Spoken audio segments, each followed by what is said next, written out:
Hello and welcome everyone. I'm Lisa and I'm excited to have you here on this Cause for Confetti YouTube channel as we celebrate Multiplicity Crafts 10,000 subscribers milestone. That is quite the achievement here on YouTube. Congratulations, Miranda. I want to mention that this is a hashtag hop, and all that means is you click the hashtag MC10K celebration in the title to find all the participating videos. Now, I have all the details for the hop listed below in the description box, along with the products that I've used throughout the video. I've provided you with affiliate links for those. So here in front of me are the products I'm going to be using during the video. I have on the left here Spellbinders Sunrays Embossing Folder. On the right, I have Whimsy Stamps Congratulations Word and Shadow Die. In the center, this Calls for Confetti Full Front Shaker Pocket A2 size. I have some Sukwain, or some people know it, score tape, and we have a bowl of gold stars. Now there's two sizes of stars in here. One, the smallest star, we actually have in inventory right now, and it is a 5-point gold hologram sequin star. We have more stars coming in. A lot of people are requesting them, so we do have them on the way, and we should be getting them in the shop within the next 2 to 3 weeks. So keep an eye out for that. So you will see some more stars, and I've mixed some of those gold stars in with the holograms. To get us started, on the back of the packaging for the full front shaker pockets, you're going to see a sticker that reads, "Please remove the protective film from each pocket." So to do that, I use Scotch removable tape, and I just press it down firmly to the front of the shaker pocket and then slowly pull back, and it'll pull that film back. I used to use my die release tool for this until I messed up a pocket. I scratched it pretty bad using my die tool. So I started using the tape, and that's what I recommend now. Now, if you go to our website, you can look up the dimensions for the inside card panel for each of these full front shaker pockets. So that's what I'm doing here. I'm just scrolling down to the full front A2 size, and I'm going to grab that right off of the website. Once I have that, I'm going to take my A2 panel and cut it down to the measurements that I have here on the website. So I'm going to trim this down to 4 3/16 of an inch wide by 5 7/16 of an inch high. I know those 16ths of an inch measurements just really get me, but that's what it needs to be.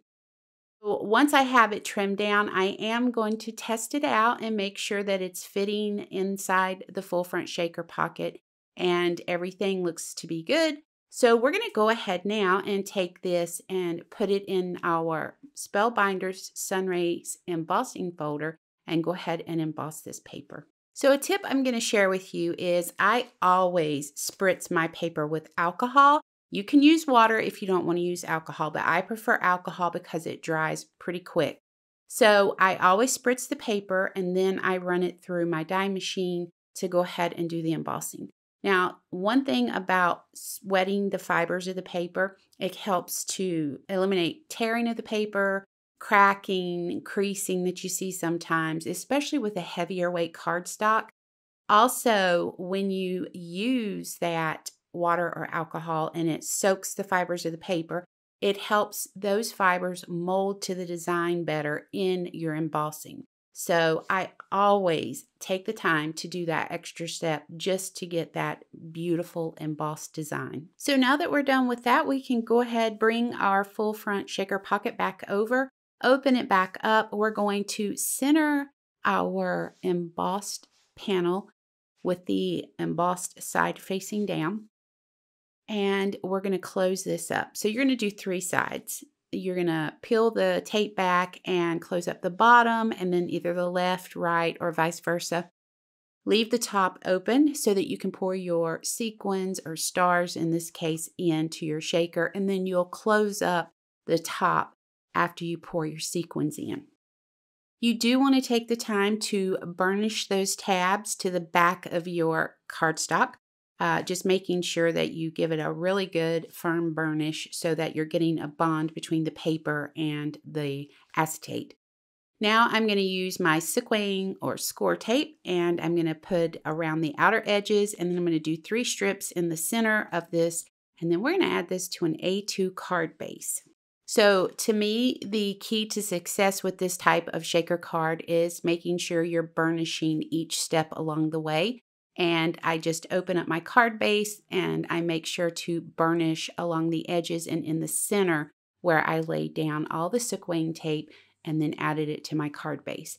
So I did 2 layers, white cardstock layers of the actual congratulations word, and then 1 layer of black cardstock for the shadow for my word. We're going to move this stuff out of the way and we're going to do some ink blending. Now I'm using Distress Oxides, and I'm using Squeezed Lemonade, Carved Pumpkin, and Picked Raspberry to do the ink blending on the congratulations word die. So I'm adding Barely Art glue to the back of the white die cut word so I can go ahead and add it to that black die cut shadow. We're going to come in with foam round adhesives and add to the back of the shadow once this dries, and then we'll center it up on our shaker. So I decided I would finish this off with a few of our gold hologram sequins. So I just added a couple to the top of the word to finish it off. Now remember, you want to hop along, leave a comment at least 1 stop during the hop. Plus, you're going to be sure you go and click that Rafflecopter link to check things out there too. I have all of that in the description box below. Be sure you check it out. I really do appreciate you all for joining me for this quick card tutorial and for celebrating Multiplicity Crafts 10,000 YouTube subscribers. Way to go, Miranda. Congratulations once again. And thank you again for letting us participate in your celebration. Until next time, guys, take care and we'll see you soon.